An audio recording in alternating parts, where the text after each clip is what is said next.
Hi, it's Neil Thomas. This is the Wedding Help NI podcast. This is episode 35. And my lovely co-host today is Jenna from Jenna Moments. Hello. And we have Kerri. Yes. And your business, of course, is By Kerri Bridal Makeup. And we are at the beautiful Ballyscullion Park here in Blythe today. Beautiful day outside. The grounds are gorgeous here, aren't they? Down thereabouts. Oh yes, yes, for sure. So tell us, how did it all start? Where did you're doing makeup a few years? 16 years. Right. So, gosh, I'm asked how it all started nearly every single time I meet a bride. So I'm actually from a corporate background. So I was in finance for about 22 years, and then I did finance for 2 years while I was setting up my bridal makeup business, just sort of part-time alongside. Yeah. So yeah, redundancy came along and I just decided I was taking a year out.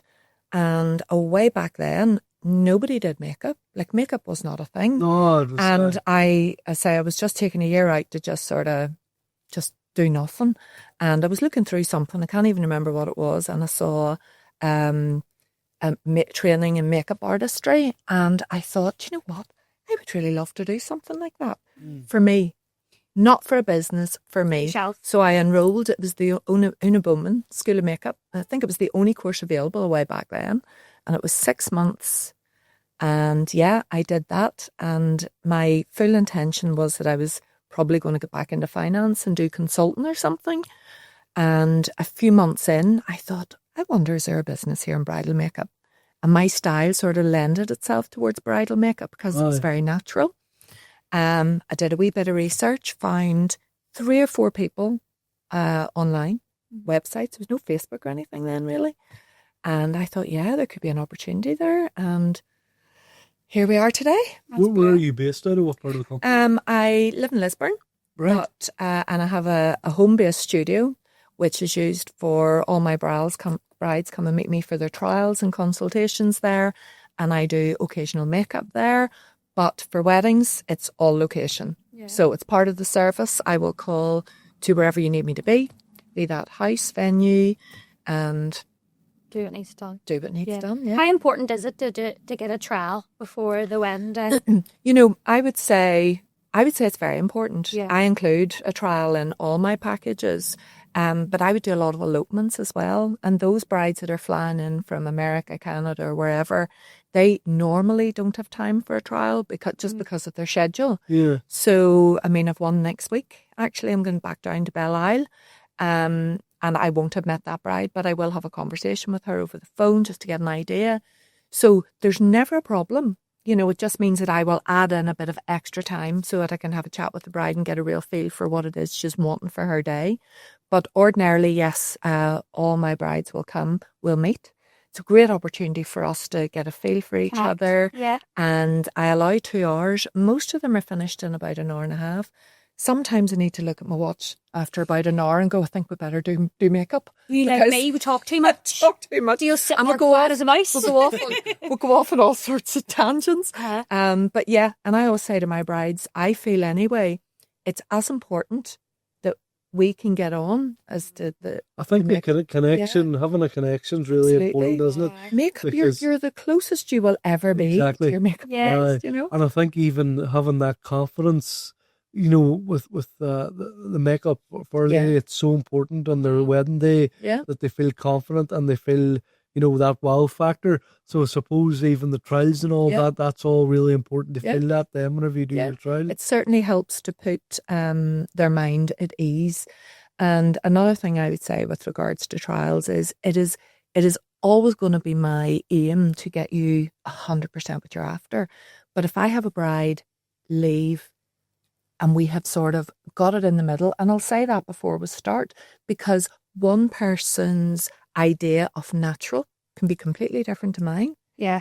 I might do it too natural, or I might do it too glam because I'm going for more a soft glam, but they think that they're sort of wanting to go for something very, very natural. So if we can get somewhere in the middle, then for me that's great, because that allows us to say, right, so eyes are perfect, but I'd like a bit more on the coverage, or vice versa. Yeah. Rather than turning up on the day and trying to nail it there. Do you find you're doing more of a dewy look at the minute, or matte? It seems to be matte's going now. Yeah. Well, again, it maybe depends on the person's skin. Okay. Because if you have somebody that suffers with maybe a lot of oiliness, for years they'll have been mattifying their face, and they have that in their head that they want that sort of matte look just because they really want their makeup to last. But there are so many fabulous products out there nowadays where you can still have that dewiness look with that guarantee that their makeup's not going to move. Yeah.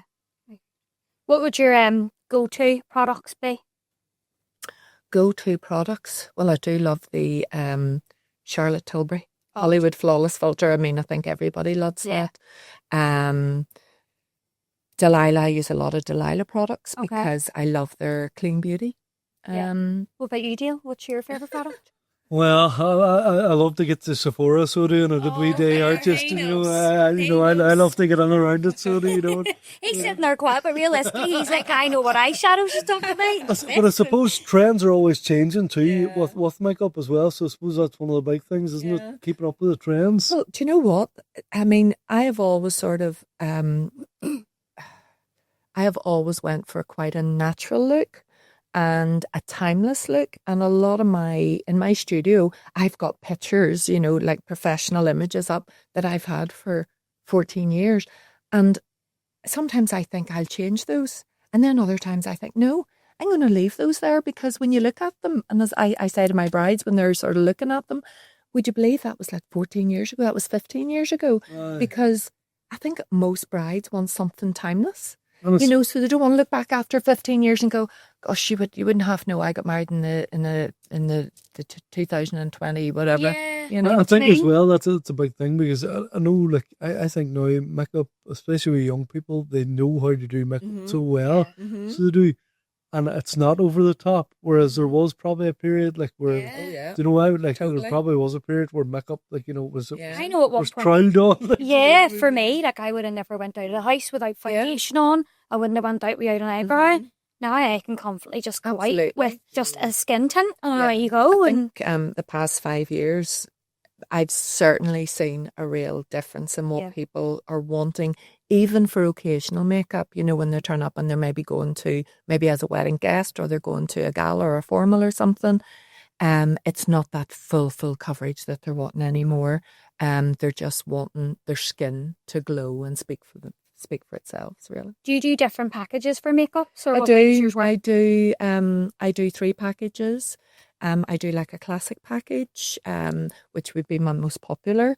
And it is makeup for the bride on the day, a trial for the bride at the studio, and then the bride plus 3 others. Then on the wedding morning, it includes an element of travel out as well on the wedding morning. And then I have 2 additional packages, which are more expensive, but then they have other things that have been added on just to make them a little bit more luxurious. Love that. Are you happy to travel? How far do you travel for? Oh, I've travelled all over Ireland. Ireland, yes. I'm lucky that it can be a wee bit selective now. So, if a bride contacts me and it's maybe November and they want me to travel to Donegal, and it means when I look at their time scales, it maybe means that either I'm going to have to travel up the day before or maybe leave at 4 a.m. in the morning. I can maybe say, I've already got a couple of weddings that week. I'll maybe pass that one on to somebody else. Always an early start for you, isn't it? Yeah. Usually the first person a bride meets, aren't you, that morning? I know. I remember the earliest I ever did makeup on a bride, I think, was 4:45. And it was November, and she was going to Donegal. But she was getting ready at home. And I think her church service was at 10 and there was 8 for makeup. Do you ever have a day where, like, they want you to still stay there to do touch-ups and stuff? Do you know, I do. I used to have like a package that included that. Yeah. And I would have had girls always asking. And I do still get girls asking, look, would you stay? To be honest, makeup is so good nowadays. There's really no need. Right. And do I maybe talk people out of it? Yes. Do I really want to be hanging around for 5-6 hours to do what? touch a wee bit of lipstick, really, maybe a little bit of powder. And Yeah. as you say, maybe the product's a lot better now that you don't need to worry too much about the more common thing I would do is maybe go back. If they want to totally change their look for their evening do, would do that. Yeah. No problem, but hanging around, not And so as you much. say, if it's just lipstick, you can do it yourself. It's a bit of powder, you do it yourself. As you say, the products are good and the professionals doing it the correct way. I suppose it would last longer then. I think as well, I suppose at a wedding, like really, you haven't got that stage where you're putting the makeup all over, because all the professional pictures are nearly taken around ceremony time. So they haven't really got meeting their guests yet. A lot of girls as well these days are, and I actually really love it. They're my favourite photographs where they get the photographer to come along to capture the morning prep. Now, it doesn't mean that there's a photographer going to be standing in your face when you've got dots of foundation over your face. They might be standing behind.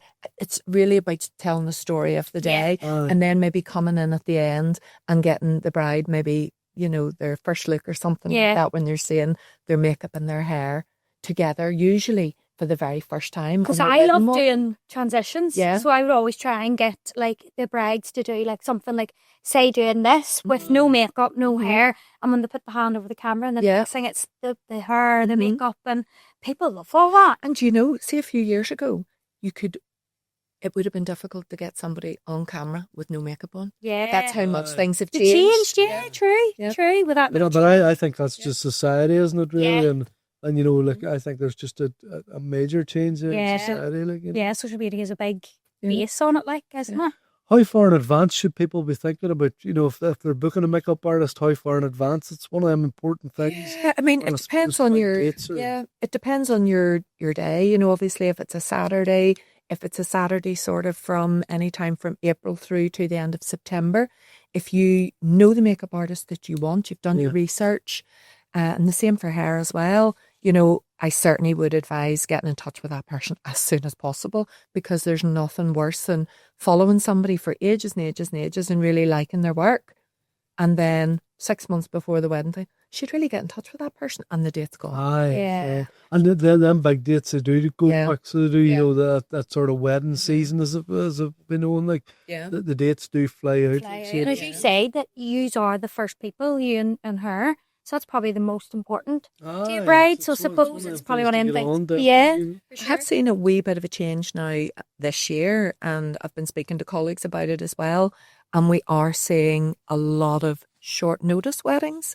And I have had some brides this year that have literally turned their wedding right in 3 months. Whereas I never saw that before. Yeah.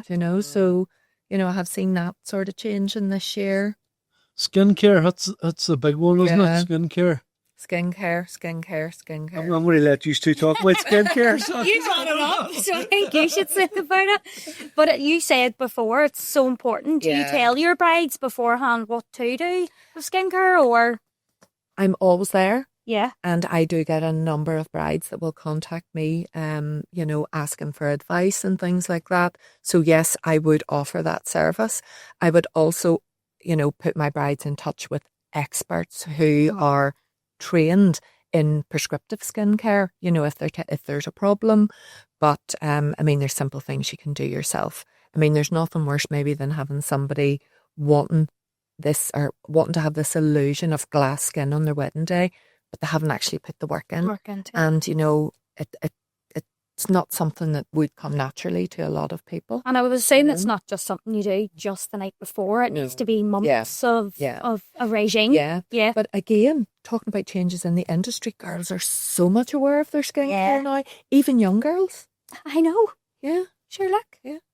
So, when I'm meeting brides for the first time and I'm always asking about their skincare routine at their trial, always. And their trials are normally about 10 weeks prior to the big day. So they do have some time. Yeah. Usually they've got a good skincare routine and their skin is good. But if somebody did have a problem that certainly I wouldn't feel that I could help them with, I have people that I can refer them on to the experts. Yeah. Have you ever had a trial done on them when it comes to the actual wedding? They wanted something changed ever so slightly? Absolutely. And does that put you out of any way? Or? No. I will always say to my brides when I finish their trial, I'm taking your notes here. This does not mean it's lead and stone. When I turn up on your wedding day, I am literally going to take my phone out and go, right, are we still going for the similar vibe? It's totally up to them. They can go lighter, darker. They can change their minds. I'm not going to take my phone out and go, no, you can't do that. We haven't trialled that. You know, I think you have to have the confidence that you can just create anything on the day. So yeah, I would say 50% of the time, brides maybe opt for something a wee bit different. And the bride's never done first for makeup either. So sometimes they see what we're creating on the bridesmaids and they might think that they want this particular look, and then they see the bridesmaids and go, do you know what? I think I might like that more. And I go, absolutely no problem. And it seems to be more of like a nude lip is always the thing. Have you ever done colour? Like a colour red or... Oh gosh, yeah. I mean, the one thing I would say about a red lip is the first thing I say to a bride if she wants a red lip is a red lip something that you wear every day, because a red lip is hard to wear. Okay. Have you ever worn a red lip? I'm not a red lip person. Are you a red lip person? Neither am I. Sometimes it all depends. Now, I don't mind a red lip like an odd time, you know. No, it's just the maintenance. The maintenance of I know I'm a nudie person, but I'm more of like a brown nude rather than the pinky nude. Brown nude used to be very, very popular. Yeah. Do you remember when there was no blush? Yeah. It was just contour, highlight, brown nude lip. Brown nude lips, yeah. Nobody got off my chair without blush. Yeah. I mean, there would have been many occasions when I had young bridesmaids and I would be literally, you know, gently sort of, you know, holding their neck, coming towards them with either the cream blush or the powder, and they're literally backing away, and I could just feel their tension. I'm like, what's blush? You need a little bit of blush. You need a wee bit of blush for the photos. See now? Can't put enough blush on. I feel it's more blush now than what it is bronzer. I suppose as well, and if you chat about it, it is for photos too, and makeup for photos and makeup for night out's completely different. Yeah. Is that right? In what I'm saying? I will always, you know, if the photographer's coming in, and I'll give them a wee shout and say, we're doing the final touches, rather than trying to recreate something that's not real. Of course. When I sort of finish, you know, I may be asked to see the pictures because I can get a wee idea.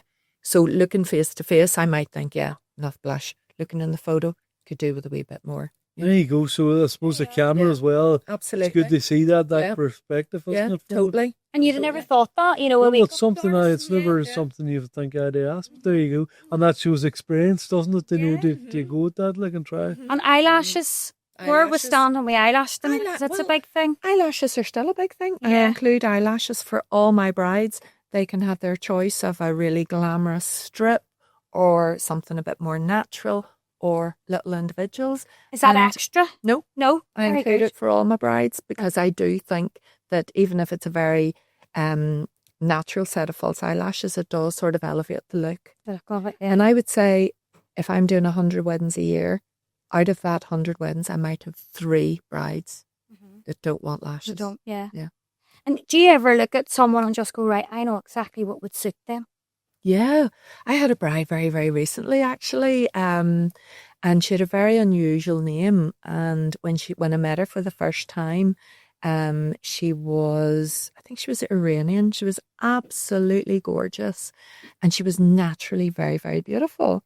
So we were sitting chatting away, and she was actually from London, and we were chatting away, and we got to the makeup. And I asked her what she would like, and she was talking about something very natural, exactly as I was expecting her to say. And then comes the photograph, and it's full glam. And I'm literally, and I think she saw my face, and I said, so full glam. So we chatted about why she felt she wanted this particular look. And I think it was a culture thing for her. Okay. She felt that maybe she had to go for something a bit more full. So I said, right, we will go full glam for your trial. But I have a feeling that you might not want that for the day. So we did it. And I was totally right. It's far too much for her. And I suppose that's why the trial's good and paced. Absolutely. Yeah. So she left me. We agreed that we were going to go natural on her wedding day. And she went over to see the hairdresser. And it's a girl I would work very, very closely with. And Danny contacted me later and said, I think she's going more natural on her day. And then came the wedding maybe 6-7 weeks later. And, are we changing anything? No. Very, very natural. And oh my gosh, like beautiful. Absolutely lovely. But I knew. Yeah. I knew she would not have liked that sort of full glam look. What's the one bit of advice you would give every bride, maybe? What's the one bit of advice, Well, the one bit of advice I would give a bride when you're booking a makeup artist is do your research. Do your research and make sure that when you are looking at makeup artists, you know, look at all their work and look at the professional images, because if all their images are very, very filtered under studio light, you're really not getting a proper idea of how that's going to look in sunlight. You know, I suppose the other thing that I would say, and it might be a bit controversial, is I would say as far as possible, you know, try and book somebody that does this as a living and maybe not somebody that does it as a hobby. Because, you know, I'm doing this, 15 years, and when I get really, really short notice bookings, you know, those bookings for a Wednesday and it's maybe 3 weeks out and I meet the bride, you know, I'll make an exception and I'll have her up for a trial. And I always say, you know, what's happened? You know, why are we sort of looking at a 3-week window here? And it's always, well, you know, I've had a bad experience, or I've been let down, and I've been let down because something else has come up and the makeup artist has cancelled on me, and they may be cancelled because of work commitments or something like that. So, you know, somebody that does this as their full-time job. There's always something they said about a professional, you know, it does that. You know, you're offering a professional service, and you know what, we rely on it, like, you know what I mean? So and, you know, I have a group of professional colleagues, and we're all very, very close. And, you know, if there was ever an emergency, and there's going to be that time when, I mean, I think I lost count after 1,000 weddings, 1,000 brides. I've unfortunately had to let down one bride in my whole career, and that was the most stressful thing ever, because it was actually sitting at an airport in Mexico, and to be told that our British Airways flight was cancelled for 24 hours. So unfortunately, I wasn't getting back in time. Yeah. But before I even made contact with that bride, I had a plan in place and somebody that I trusted to turn up and do that bride on the wedding morning. So when you're booking a professional, that they will have those people that are going, you know, stand up and you know, get them out of a hole or whatever. Where can people find out about your business? What's your social medias? So my website is By Kerri Bridal Makeup. My Instagram is By Kerri Bridal Makeup. My Facebook is By Kerri Bridal Makeup. So it's very easy. How have you found wedding help, NI? How have you found that? I'm fairly new to it. So I only joined probably about 3 months ago. So yeah, I've had a lot of inquiries and I've had a few bookings. So yeah, I think it's a great forum for brides, actually. You know? And I'm even commenting and stuff that's nothing to do with me. But it can be good as well, because you know what? Nobody really got married before, you know, if they're on, you know, so there can be questions that people might think, what's a silly question? There's no question, a silly question, like, is there, you know, and if you can help somebody, it's always good to help them too. But that's great in such a short time. Yeah. You've got out of wedding help with bookings, even inquiries. Yeah. It's such a big thing too, so that's brilliant. I think we've got loads of information there today. Yeah. And it's with Dale Thomas, my fantastic guest today. Thank you so much. Thanks for having me. Thank you.